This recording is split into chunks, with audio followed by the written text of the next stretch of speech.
یہ دکھایا جا رہا ہے حضور پاک صلی اللہ علیہ وسلم کی قبر کی توسیعات کتنے مراحل سے گزری کہ پہلے حضور صلی اللہ علیہ وسلم کی قبر کس طرح تھی.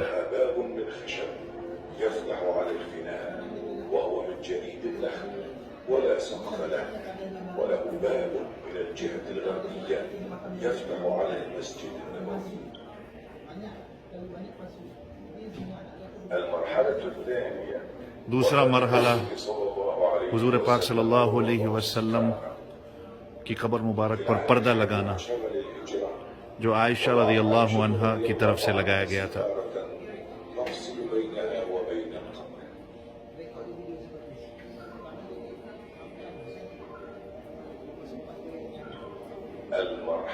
تیسرا مرحلہ حضور پاک صلی اللہ علیہ وسلم کی قبر کا، جب حضرت ابوبکر صدیق رضی اللہ عنہ کی وفات ہوتی ہے.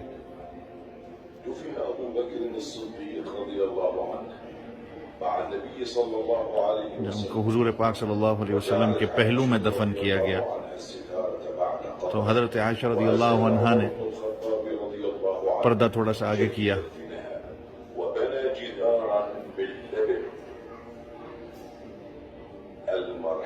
چوتھا مرحلہ عمر رضی اللہ عنہ کی وفات جب ہوتی ہے.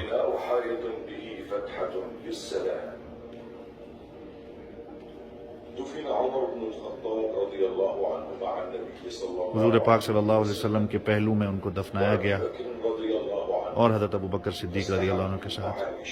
حالانکہ وہ نامحرم تھے ام المؤمنین کے لیے، تو انہوں نے دیوار بنا لی ام المؤمنین عائشہ رضی اللہ عنہ نے.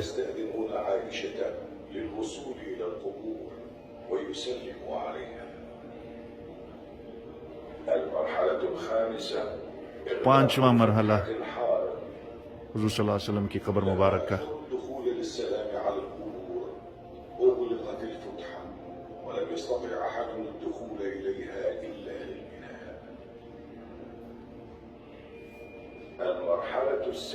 چھٹا مرحلہ ام المؤمنین عائشہ رضی اللہ عنہ کی وفات اور دروازہ حجرے کا بند کر دیا گیا. پھر اس کے بعد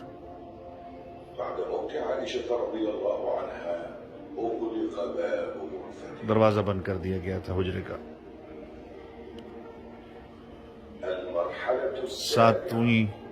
ساتواں مرحلہ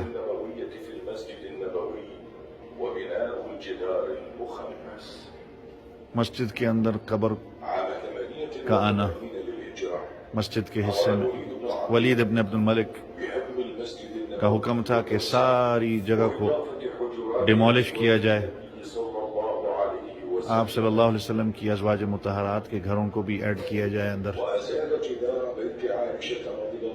انہوں نے ساری اس بریک وال، اس دیوار کو توڑا اور دوبارہ سے تعمیر کی گئی بغیر کسی دروازے اور کھڑکی کے، تاکہ کوئی بھی اندر نہ جا سکے.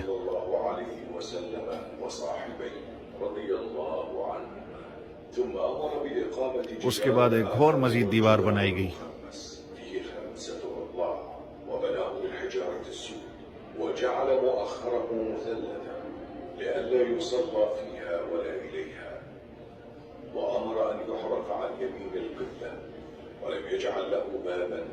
کوئی دروازہ اور کھڑکی اس پہ نہیں بنائی گئی تھی.